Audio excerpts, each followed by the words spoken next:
Assalamualaikum warahmatullahi wabarakatuh. Nama saya Zahra Wanda Asfarina. Di sini saya akan menjelaskan tentang pemeriksaan pada ibu hamil. Pemeriksaan pada ibu hamil di trimester pertama itu ada berat badan. Nah, di berat badan ini dokter dapat mengetahui kondisi kesehatan ibu hamil dengan melakukan pemeriksaan berat badan. Pasalnya, pada kehamilan normal, ibu hamil akan mengalami kenaikan berat badan walaupun usia kehamilan baru menginjak 2 bulan atau 8 minggu. Sedangkan ibu hamil yang sakit atau mengalami morning sickness yang parah biasanya akan sulit untuk meningkatkan berat badan. Yang kedua ada tinggi badan. Pemeriksaan ini memang tidak ada pengaruh langsung terhadap kondisi kesehatan ibu hamil, namun pengukuran tinggi badan ini berguna untuk mengetahui ukuran panggul ibu hamil, gunanya untuk menentukan metode persalinan. Yang ketiga ada abdomen yaitu pemeriksaan pada bagian perut antara dada dengan pelvis. Tujuannya untuk pemeriksaan abdomen itu untuk melihat pembesaran rahim. Yang keempat ada pemeriksaan tambahan. Pemeriksaan tambahan ini diperlukan bila dokter juga bisa melakukan pemeriksaan pada organ tubuh ibu hamil lainnya, seperti jantung, ginjal, atau hati.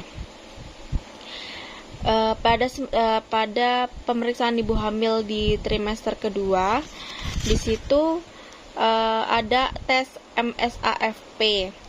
Di tes MSAFP itu saat memasuki trimester kedua, dokter biasanya akan menawarkan genetic screening test. Yang kedua ada pemeriksaan non-invasive potential testing atau NIPT. Pemeriksaan NIPT penting untuk mengetahui kondisi kesehatan janin yang sedang tumbuh dan berkembang. Dengan mengambil sampel darah, dokter dapat mendeteksi potensi sindrom Down dan jumlah kromosom janin. Pemeriksaan NIPT juga bisa dipastikan kelengkapan salinan kromosom. Yang ketiga ada pemeriksaan ultrasound atau USG. Pemeriksaan ini biasanya disarankan untuk dilakukan ketika usia kehamilan memasuki minggu ke-20. Tujuannya dilakukan pemeriksaan ini adalah untuk mengetahui resiko lahir pada janin, ada cacat atau tidak. Dengan bantuan alat ultrasound, gambar janin yang sedang bergerak di dalam rahim bisa dilihat dari segala sisi dengan pemeriksaan USG tadi. Yang keempat ada uji glukosa. Uji glukosa atau glucose challenge test adalah pemeriksaan yang biasanya disarankan untuk ibu hamil di trimester kedua, tepatnya ketika usia kehamilan di 24 sampai 28 minggu. Yang kelima ada tes amniocentesis. Pemeriksaan ini biasanya dilakukan jika dokter menemukan resiko gangguan kesehatan kehamilan pada multiple screening umumnya. Tes ini disarankan untuk ibu hamil yang usia kandungannya 15 sampai 18 minggu, terutama jika berusia 35 tahun ke atas saat hamil. Yang keenam ada fetal Doppler ultrasound test. Di Doppler ultrasound test ini atau USG Doppler adalah alat yang bekerja menggunakan gelombang suara. Alat tersebut dapat mendeteksi aliran darah melalui pembuluh, sehingga ibu hamil bisa mengetahui kondisi siklus darah ke plasenta. Doppler ultrasound versi mini yang disebut fetal Doppler juga bisa digunakan untuk mendeteksi detak jantung janin lebih dini. Yang ketujuh ada antenatal care. Pemeriksaan antenatal care adalah salah satu tes yang direkomendasikan oleh Kementerian Kesehatan Republik Indonesia.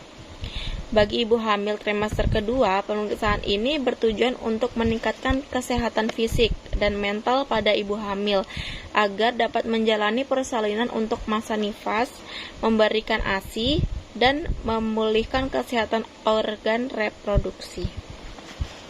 Selanjutnya ada pemeriksaan fisik pada ibu hamil di trimester ketiga.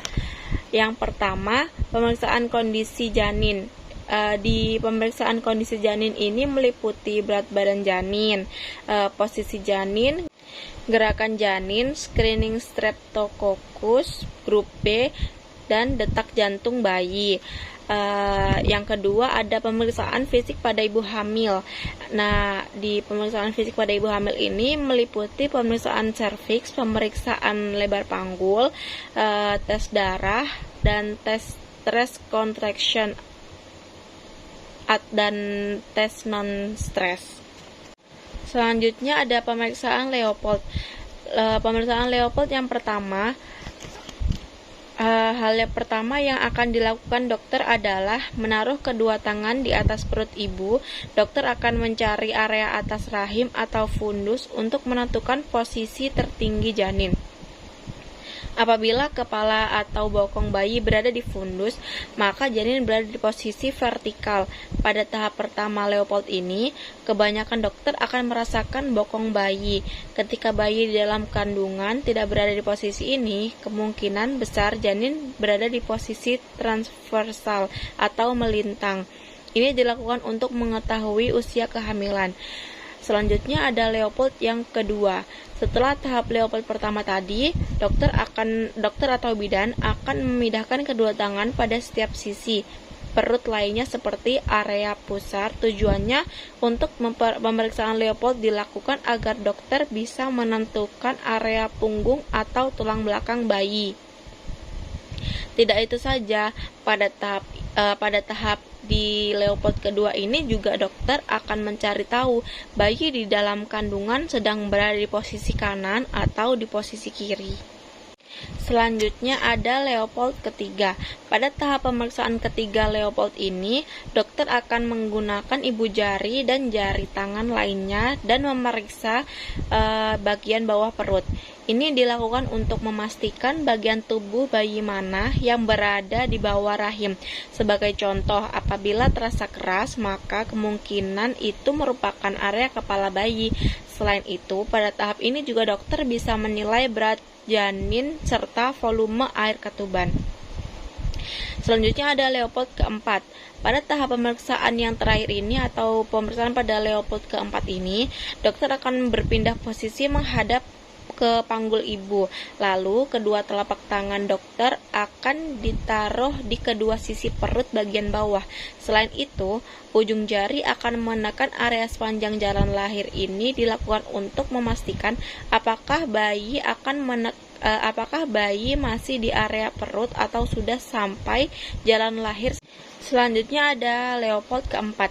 Pada tahap yang terakhir ini atau pada pemeriksaan Leopold yang keempat ini, dokter akan berpindah posisi menghadap ke panggul ibu. Lalu, kedua telapak tangan dokter akan ditaruh kedua sisi perut bagian bawah.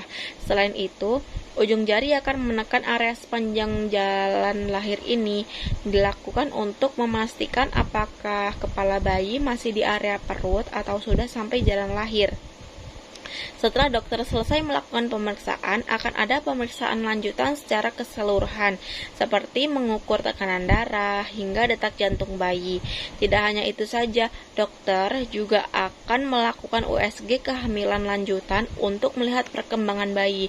Pemeriksaan serta berkonsultasi mengenai kehamilan adalah hal yang penting dan perlu dilakukan secara rutin.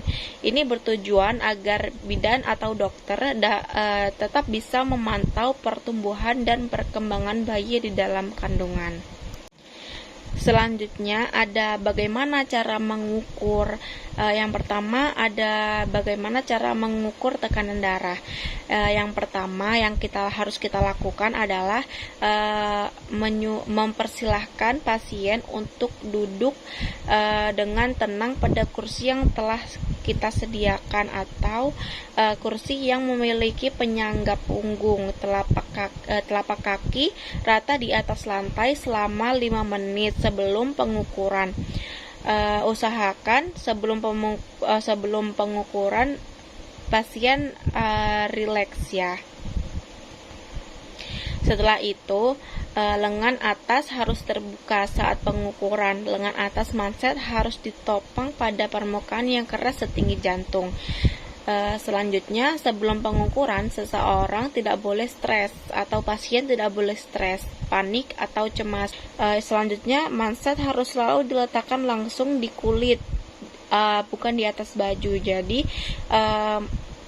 manset ini harus di atas kulit langsung. Jadi, bajunya harus dising-singkan. Kemudian, awasi pasien dan memonitor Android dan tingkatkan tekanan menjadi 30 mmHg dari tekanan darah normal atau hingga 180 mmHg jika hal ini tidak diketahui. Saat manset mengembang, letakkan stetoskop pada denyut arteri brachialis. Selanjutnya, perlahan-lahan kempiskan balon dan dengarkan melalui stetoskop. Ketika ketukan pertama kali terdengar, perhatikan nomor pada monitor Android ini. Ini adalah tekanan sistolik. Lanjutkan mendengarkan sampai suara detak jantung yang stabil berhenti dan catat nomor dari monitor Android lagi. Ini adalah tekanan diastolik. 2 angka ini adalah pembacaan tekanan darah. Kemudian merapikan lengan baju ibu dan merapikan alat dan mencatat hasil pemeriksaan ke dalam buku status ibu. Kemudian ada denyut jantung. Di pemeriksaan denyut jantung ini, yang pertama kita mempersilahkan ibu duduk di tempat yang telah kita sediakan. Kemudian tepatkan ujung telunjuk dan jari tengah lengan kanan di sisi telapak pergelangan tangan kiri atau kanan, tepat di bawah pangkal jempol. Kemudian tekan lembut jari pada arteri radialis sampai merasakan denyut nadi di bawah jari. Selanjutnya hitung denyut nadi dalam 1 menit atau 60 detik untuk mendapat denyut nadi per menit. Selama kehamilan, detak jantung normal bisa meningkat sebanyak 10 hingga 20 denyut per menit. Artinya, denyut nadi ibu hamil bisa mencapai 80 sampai 90 denyut per menit. Di pemeriksaan selanjutnya ada pemeriksaan jumlah pernafasan. Di pemeriksaan jumlah pernafasan ini yang harus kita lakukan adalah melakukan pengukuran yang akurat. Kita perhatikan pada dada pasien tersebut, naik dan turunnya satu nafas lengkap terdiri dari satu inhalasi saat dada naik, diikuti oleh satu ekspirasi saat dada turun. Untuk mengukur laju pernafasan, hitung nafas selama 1 menit penuh atau 60 detik tadi. Selanjutnya, hitunglah berapa kali dada pasien tersebut naik turun selama 1 menit tersebut. Selanjutnya ada pemeriksaan lingkar lengan atas. Di pemeriksaan lingkar lengan atas ini, yang pertama pengukuran ini kita lakukan pada lengan tangan yang lebih tidak dominan antara kanan atau kiri. Selanjutnya, lingkarkan meteran di titik tengah antara tulang bahu dan siku. Jangan terlalu ketat atau terlalu longgar. Dan kemudian ukur lingkar lengan atas akan terlihat di pita meteran. Di pemeriksaan selanjutnya ada pemeriksaan tinggi fundus uteri. Yang pertama, dokter atau bidan menjelaskan secara rinci tahapan pemeriksaan yang akan dilakukan dan meminta persetujuan pada pasien. Pasien akan ditempatkan di tempat tidur pemeriksaan dengan posisi setengah tidur atau bersandar. Setelah itu, bidan akan memastikan bahwa perut pasien sedang dalam keadaan rileks dan tidak kontraksi. Selanjutnya, bidan akan meraba area perut dan sekitarnya untuk menentukan pengukuran yang tepat. Dan dengan menggunakan meteran yang fleksibel, bidan akan mengukur jarak antara rahim bagian atas hingga ke atas tulang pubis. Kemudian meteran harus diletakkan hingga menyentuh kulit. Pada pengukuran hanya dilakukan 1 kali untuk menghindari bias. Setelah itu, dokter atau bidan akan mencatat hasil pengukuran di rekam medis. Sekian penjelasan pemeriksaan fisik pada ibu hamil dari saya. Mohon maaf bila banyak salah kata atau salah penjelasan. Terima kasih. Wassalamualaikum warahmatullahi wabarakatuh.